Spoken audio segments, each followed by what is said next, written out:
ಹಸಿವು ಹಸಿವು ಹಸಿವು ಹಸಿವು ಅನ್ನುವುದು ಎಷ್ಟು ಕ್ರೂರಿ ಅಲ್ವಾ. ಕರೋನಾ ಎಂಬ ಮಹಾಮಾರಿ ಕಾಯಿಲೆ ಒಂದು ರೀತಿ ಕೊಲ್ಲುತ್ತಿದ್ದರೆ ಈ ಬಡತನದ ಹಸಿವು ಎನ್ನುವುದು ಇನ್ನೊಂದು ರೀತಿಯಲ್ಲಿ ಕೊಲ್ಲುತ್ತಿದೆ. ಅಷ್ಟಕ್ಕೂ ಇದನ್ನ ನಾವು ಯಾಕೆ ನಿಮಗೆ ಹೇಳ್ತಿದ್ದೇವೆ ಗೊತ್ತಾ?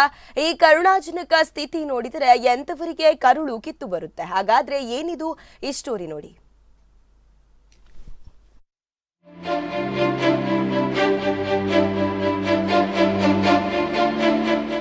ಎಲ್ಲವೂ ಮೊದಲಿನಂತೆ ಇದ್ದಿದ್ದರೆ ಇಂದು ಇವರು ತಮ್ಮ ತಮ್ಮ ಕುಟುಂಬದ ಜೀವನವನ್ನು ಸಾಗಿಸಿಕೊಳ್ಳುತ್ತಿದ್ರು. ಆದರೆ ಕರೋನಾ ಎಂಬ ಮಹಾಮಾರಿ ಕಾಯಿಲೆ ವ್ಯಾಪಕವಾಗಿ ಹರಡುತ್ತಿರುವ ಹಿನ್ನೆಲೆಯಲ್ಲಿ ರಾಜ್ಯವ್ಯಾಪಿ ಲಾಕ್ಡೌನ್ ಮಾಡಿದ ಪರಿಣಾಮ ಇಂದು ಇವರುಗಳ ಬದುಕು ಬೀದಿಗೆ ಬಂದಿದೆ. ಹೀಗೆ ಕುಡುಗೋಲು ಹಿಡಿದು ಹೊಟ್ಟೆ ತುಂಬಿಸಿಕೊಳ್ಳಲು ಹಲಸಿನ ಹಣ್ಣು ಕಡಿಯುತ್ತಿರುವವರ ಮಕ್ಕಳು ಇವತ್ತು ಊಟಕ್ಕೆ ಏನ್ ಮಾಡೋಣ ಎಂದು ಯೋಚನೆ ಮಾಡುತ್ತಿರುವ ಮಹಿಳೆಯರು, ಯಾರಾದರೂ ದಾನಿಗಳು ಬರಬಹುದು ಎಂಬ ದಿಟ್ಟ ನಿರೀಕ್ಷೆಯಲ್ಲಿ ಕಾಯುತ್ತಿರುವ ಪುರುಷರು. ಈ ದೃಶ್ಯ ಕಂಡು ಬಂದಿದ್ದು ಬೇಲೂರು ತಾಲೂಕಿನ ಹಳೆಬೀಡು ರಸ್ತೆಯ ಯಗಚಿ ಕ್ವಾರ್ಟರ್ಸ್ ಮುಂಭಾಗದಲ್ಲಿ.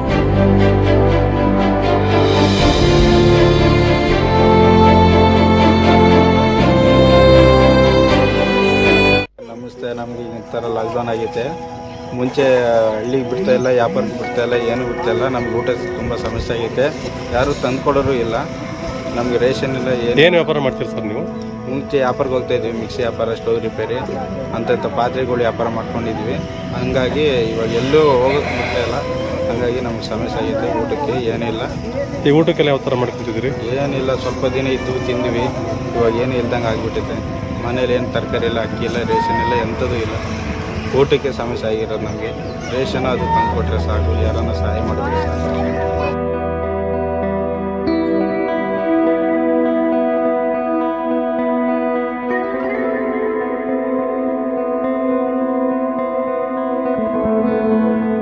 ವೃತ್ತಿಯಲ್ಲೇ ಮಿಕ್ಸಿ ರಿಪೇರಿ, ತಲೆ ಕೂದಲು ವ್ಯಾಪಾರ, ಹಳ್ಳಿಗೆ ಹೋಗಿ ಪಾತ್ರೆ ವ್ಯಾಪಾರ ಮಾಡುವ ಇವರು ಮೂಲತಃ ಚಿಕ್ಕಮಗಳೂರು ಜಿಲ್ಲೆಯ ಕಡೂರು ಭಾಗದವರು. ಬೇಲೂರಿಗೆ ಬಂದು ಟೆಂಟ್ ಹಾಕಿ ಜೀವನ ನಡೆಸಲು ಪ್ರಾರಂಭ ಮಾಡಿ 2 ವರ್ಷಗಳಾಗಿದ್ದು ಇದ್ದ ಹಣದಲ್ಲಿ ಇಷ್ಟು ದಿನ ಜೀವನ ಸಾಗಿಸಿರುತ್ತಾರೆ.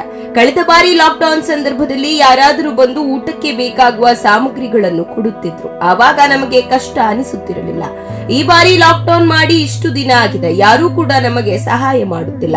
ನಾವು ಹಳ್ಳಿಗೂ ಹೋಗಿ ನಮ್ಮ ಕೆಲಸ ಮಾಡೋಣ ಅಂದ್ರೆ ಹಳ್ಳಿಗಳಲ್ಲೂ ನಮ್ಮನ್ನ ಸೇರಿಸುತ್ತಿಲ್ಲ. ಊರಿಗಾದ್ರೂ ಹೋಗೋಣ ಅಂತಂದ್ರೆ ಊರಲ್ಲಿ ಕೂಡ ನಮ್ದು ಅಂತ ಏನು ಇಲ್ಲ ಎನ್ನುತ್ತಾರೆ ಗೌರಮ್ಮ. ನಾವು ಬಡವರಾಗಿ ಹಿಂಗಿದ್ದೀವಿ, ವ್ಯಾಪಾರಕ್ಕೆ ಹೋಗಂಗಿಲ್ಲ, ಏನಿಲ್ಲ, ಯಾರಿಂದನೂ ಸೌಲಭ್ಯ ಇಲ್ಲ. ಒಂದಿನ ಮಾಡೋ ಊಟ 3 ದಿನ ತಿನ್ನಂಗಾಗಿದೆ. ಎಲ್ಲೂ ಹೊರಗಡೆ ಹೋಗಿ ವ್ಯಾಪಾರ ಮಾಡಂಗಾಗಿಲ್ಲ. ಎಲ್ಲೂ ಬೀರಿಸ್ಕೊಂತ ಇಲ್ಲ ನಮ್ಮನ್ನ. ಹೆಂಗ್ ಜೀವನ ಮಾಡೋದು? ಅಧಿಕಾರಿಗಳು ನೀವೇ ಸ್ವಲ್ಪ ಹೆಲ್ಪ್ ಮಾಡಬೇಕು ಸರ್. ಏನು ಮಾಡೋದು? ನಮ್ಮಂಥವ್ರು ಯಾರನ್ನಂತ ಕೇಳಿ ನಾವು ಇಂಥ ಮಕ್ಕಳೆಲ್ಲ ಮನೇಲಿ ಇಟ್ಕೊಂಡು ಏನು ವ್ಯವಹಾರ ಮಾಡೋಕ್ಕಾಗ್ತಾ ಇಲ್ವಲ್ಲ. ಯಾರಿಂದನೂ ನಮಗೆ ಸುಖ ಇಲ್ದಂಗಾಗಿದೆ. ಎಲ್ಲ ನೀವೇ ಸೌಲಭ್ಯ ಮಾಡಬೇಕು. ಯಾವೂರಿಂದ ಬಂದಿದ್ದೀರಾ ನೀವು? ಎಷ್ಟು ವರ್ಷ ಆಯ್ತು? ನಮ್ಮದು 2 ವರ್ಷದಿಂದನೇ ಇದೀವಿ, ಹೋಗ್ತಾ ಬರ್ತಾ ಇದೀವಿ. ಲಾಕ್ಡೌನ್ ಆದಾಗಿಂದ ಮನೆಗೆ ಹೋಗಿಲ್ಲ, ಹೊರಗಡೆ ಹೋಗಕ್ಕೆ ಬಿಡ್ತಾ ಇಲ್ಲ, ಬಸ್ ಇಲ್ಲ, ಏನಿಲ್ಲ. ಇಲ್ಲೇ ಆಲ್ಟಿಂಗ್ ಆಗಿಬಿಟ್ಟಿದ್ದೀವಿ. ಇಲ್ಲಿ ಯಾರಿಂದನೂ ನಮ್ಗೆ ಸೌಲಭ್ಯ ಇಲ್ದಂಗೆ ಆಗಿಬಿಟ್ಟಿದೆ. ನಮ್ಮ ಜೀವನ ನಾವು ಮಾಡ್ಕೊಂಡು ತಿಂತಿದ್ವಿ, ವ್ಯಾಪಾರ ಮಾಡೋಕೆ ಬಿಡ್ತಾ ಇಲ್ಲ. ಹಿಂಗಾಗಿದೆ ನಮ್ಮ ಪರಿಸ್ಥಿತಿ. ಎಷ್ಟು ಜನ ಮಕ್ಕಳು ನಿಮಗೆ? 3 ಜನ ಇದ್ದಾರೆ. ಊಟಕ್ಕೆ ಏನು ಮಾಡೋದು? ಊಟ ಇಲ್ಲ, ಏನಿಲ್ಲ ಸರ್. ಒಂದಿನ ಮಾಡಿದ್ರೆ 3 ದಿನ ಊಟ ತಿಂತೀವಿ, ಹಂಗಾಗುತ್ತೆ. ಅಕ್ಕಿ, ರೇಷನ್ನು, ಬೇಳೆ ಅದೆಲ್ಲ ಏನು ಸಿಗ್ತಾ ಇಲ್ಲ. ದುಡ್ಡಿದ್ರೆ ಎಲ್ಲ ತಂದು ತಿನ್ಬೋದು. ಈಗ ದುಡ್ಡೇ ಇಲ್ಲ ಅಂದಮೇಲೆ ಯಾವ ಥರ ಜೀವನ ಮಾಡೋದು ಸರ್? ನಮ್ಗೆ ನರಕ ಆಗ್ಬಿಟ್ಟಿದೆ ಇಲ್ಲಿ.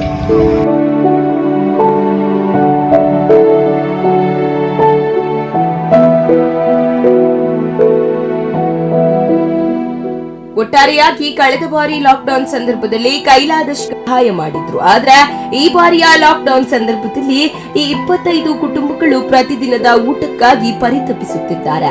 ಯಾರಾದರೂ ದಾನಿಗಳು ಇವರ ಹಸಿವು ನೀಗಿಸುವಂತ ಕೆಲಸ ಮಾಡಬೇಕಿದೆ.